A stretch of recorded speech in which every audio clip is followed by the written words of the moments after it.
Good morning, hope you're doing very well. Give you the little view of the Thames. I've been quite lucky, haven't I, with the weather doing this recently. Seems like it was tipping it down mostly yesterday. So yeah, not a bad morning. We've got the Spurs preview coming up later. I'm going to talk about that. Give you more details because we are doing a new predictions game which is going to be free to enter and a chance to win some money and some signed memorabilia, so I'll give you the details of that a bit later on the Spurs preview. So that'll be out this evening, or sort of late afternoon, early evening. That'll be for myself and Tom. Hopefully Tom will be available to do that, and we can do our Spurs preview and then talk about the game this weekend, of course. Big game. Also, if you're new to the channel, do subscribe. It takes 2 seconds to do so. Really appreciate it. And also hit that like button. Well, I want to talk about the situation with the football club quickly on the board level and what's going on. I think it's quite clear that there is a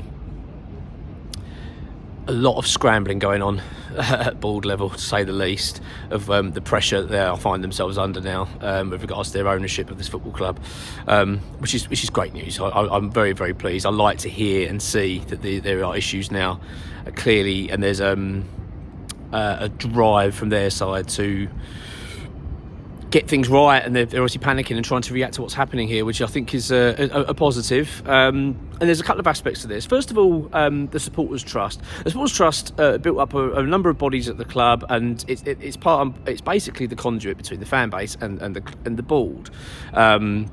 Now, I've talked about this previously. I felt that that is the relationship they need to keep. That's an important one for the football club. Although I don't think that they necessarily look after it very well.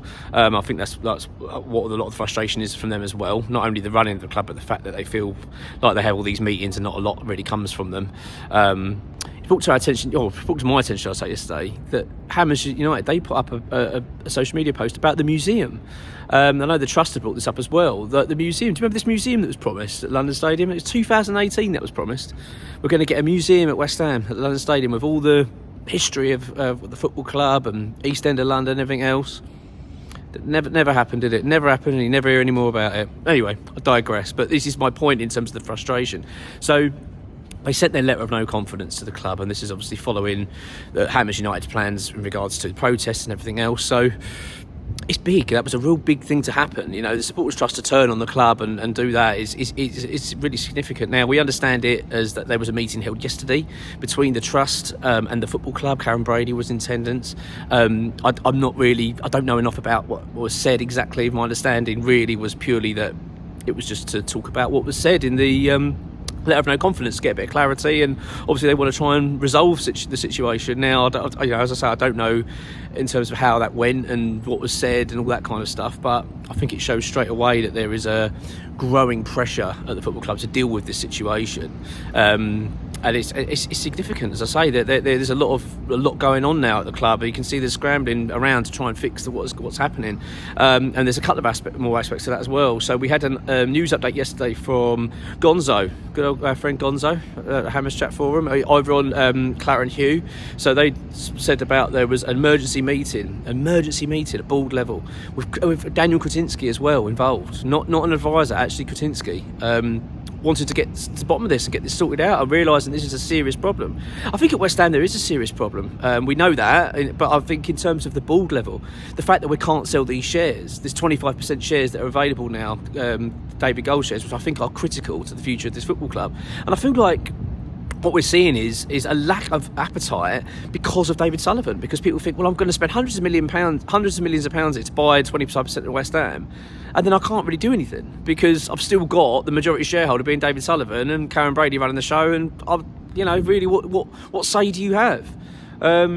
I think that's becoming evident. We're seeing the way that they operate and their business dealings and how that they treat people. I just think that it's causing a lot of issues. So we understand, as I say, that there was a meeting held yesterday, or maybe possibly the day before, in terms of the board level. I know that the trust meeting was yesterday. But yeah, board level emergency meeting held. There's real panic at West Ham. You can sense it. There is pressure on this football club to sort this out, and it's only a good thing. I think it's only a good thing. As I say, there's no protest planned for the Spurs game from Hammers United, purely because of the protests that are in London that day.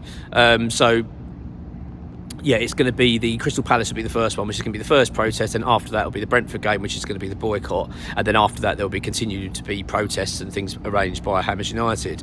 So the plans are in place. I mean, they're not stopping. You know, there's no way. And the fact is, let's be honest, the club are on the ropes here. They really are. And we're seeing it again yesterday. They've put out an official message on their website regarding the half and half scarves and no colours allowed in the home end and things like that. I mean, this should have been done ages ago. Like, why is this? You know, something. Oh, we better do something now. But that's what this is. That's what. Let's get it right. This is not. This isn't. This wasn't planned. This is. We need to quickly do something to try and show the fans. Trying to get fans on side. That's how I see it.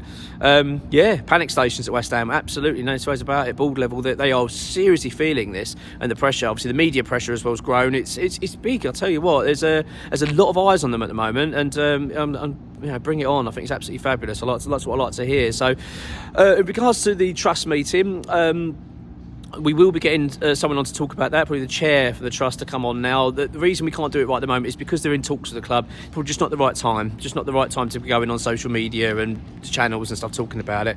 So I think they're just going to sort of carry on with their talks, and then they'll come and explain what's happening. But we will get more updates anyway, because they do tend to publish it. But yeah, certainly it feels like there is pressure on this football club. The board are feeling it, and about bloody time. So, as I say, later on, we have the Spurs preview. I'll catch you a bit later with that. So have a good one. I'll catch you then. Come on your minds.